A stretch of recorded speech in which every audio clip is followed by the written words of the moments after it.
this section of the course, we're going over footer optimization. So to overview it, this is one of the more in-depth parts of the course, but it's also really important. So the footer needs to be formatted for NAP and Google My Business, which we'll go over both of those more specifically and in depth in another section of this course. But NAP stands for name, address, phone number. That is what you use for all of your directory listings, which again, it's another part of this course we'll go over into later. But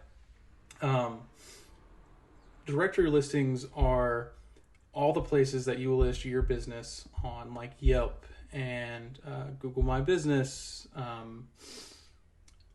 Apple Maps. There's literally hundreds and hundreds of these websites that are essentially business directories. But it's important that you format them the same way consistently across all these directories, because if you don't, it could have negative effects on your SEO. And we also need to make sure we're formatting for Google My Business, with Google My Business being Google's own essential directory listing. Of course, they're going to weight theirs as the most valuable one. And the name of the game of SEO is ranking for Google, because that's what most people use, right? This is also important for Google Maps ranking, which is another one of their algorithms. So when we're formatting, again, your footer, you need to make sure you're formatting for NAP and Google My Business. So now we're going to go into what you need to include on your footer. What I'm not telling you to do or how to do is how to make your website look aesthetically. That's up for the creatives and the designers and the clients. What I'm telling you is the things that you need to include to make sure you're getting the best SEO rankings from what you're doing, right? So to start, we need to make sure that we have a linked logo, right? So you'll see this right here. We have the logo right here, and it's linked. And to show you how to do this real quick, it's really easy.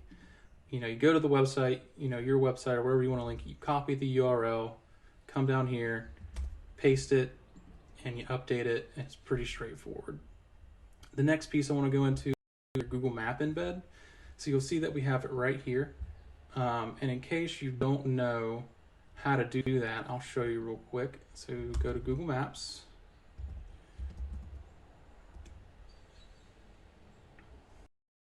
And I'll go down here real quick and copy our address. 530 Beacon Park. Boom. So we're going to go Google Maps. Open that up. Sorry guys, I know it's being a little slow today. Come in here, type in the address or paste it in here.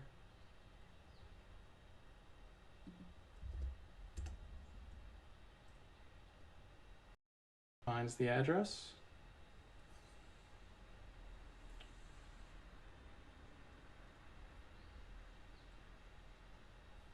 And then all you have to do to embed it is click this share button right here.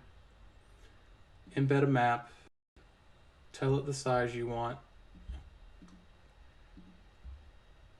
Copy it. Go back to your website. You'll see that I have a text editor right here. It's pretty standard. You'll come in here, put text, take that code you just copied, put it in there, hit update. Now you have your Google Maps embedded on the footer of your website.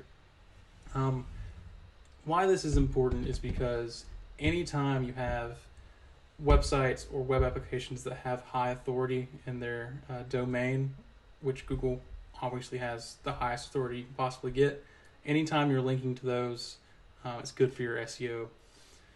So the next piece I want to go over is having your company name.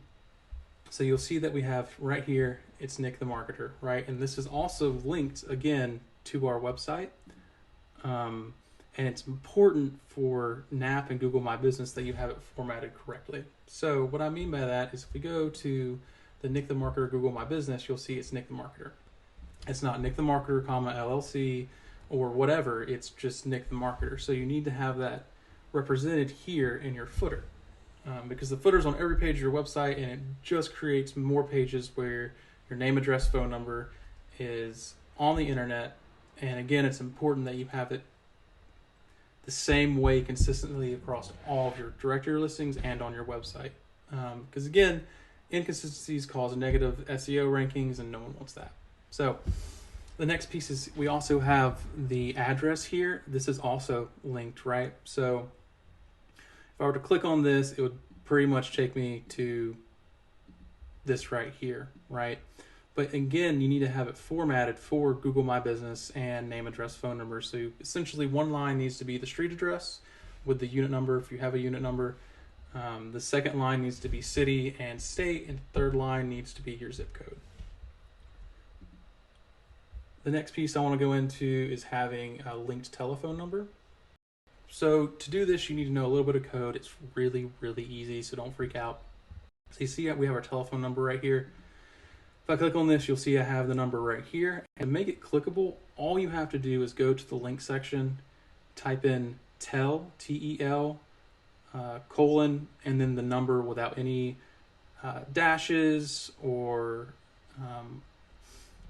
commas or semicolons or anything like that. You literally just put the number straight as it is. You click apply, and now when I click on this number, if you're on a Mac, you can do, your computer has the ability to call through FaceTime. If you're on your phone, if they click on this number, it'll give them the option to call it on their phone. For PCs, I'm not sure. I'm sure there's a way that you can have that on your personal PC, but I'm not a PC guy, so that's not really my area.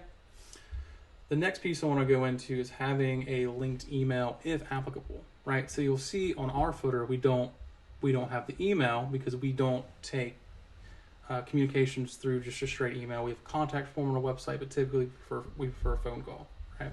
But to show you how to do it, it's straightforward. It's very similar to linking a telephone number. It just requires a different piece of code. So, for example, I'm going to put Josh at nickthemarketer.com. I'm going to copy that. And to link it, all you do on this is instead of typing in tel, you type in mail to colon and then paste the email address and you hit apply, right? So now, just like the phone number, when someone clicks on this, your computer or your phone will pull up your mail application, whichever one you have set as your default, and put in the send to that email address I put in there. So it's important because it links it and it makes it easier for users to contact you. But again, not all companies want people emailing them, right? So that's really one of those if it's applicable things. The next piece I want to go into is your hours of operation, and that needs to be formatted for Google My Business and your NAP. So what I'm talking about here, so if I go to the Nick the Marketer Google My Business, you'll see we have our hours of operation. Each day has its own line, and it has it 8 a.m. to 5 p.m. So it's not 8, colon 00 a.m. dash 5 colon 00 p.m. It's formatted exactly like this, right? So that's how we have it formatted down here. What you don't want to do is have Monday dash Friday store hours, right? Google wants you to have every day that you're open formatted and listed this way. And again, if you're putting this on the footer of your website or wherever, whatever directory, and you don't have it formatted that way, it's actually going to hurt you. Again, because Google makes the rules and they value their own products more, we always go off Google My Business formatting because that's the name of the game.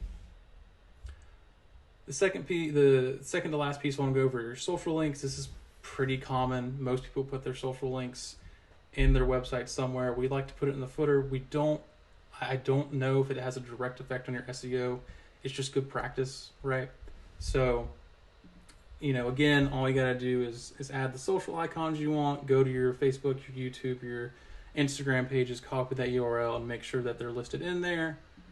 Put them in there, hit apply, and it's all good, right? And the last thing I want to go over is having your sitemap in the footer of your website. Now, we have a whole video just on site mapping and how to do it and why it's important, but it's also important to have it in your footer. So if I click on this right here, and we get that link, copy link address, and I come over here. Well, I've already got it pulled up, but this is our sitemap, right? And again, we have a whole section on this in the course, but just to show you what it looks like again. So that's pretty much it. I know that was a lot of information. Please feel free to rewatch this and take note. But when it comes to your footer, it's best to have it formatted with these specific things. And again, making sure you're formatting for Google My Business and NAP. And yeah, so however you want to make it look, that's completely up to you. I'm not here to tell you how to design your website, but these are the things you need to have in your footer for good SEO rankings. All right, guys, have a good day.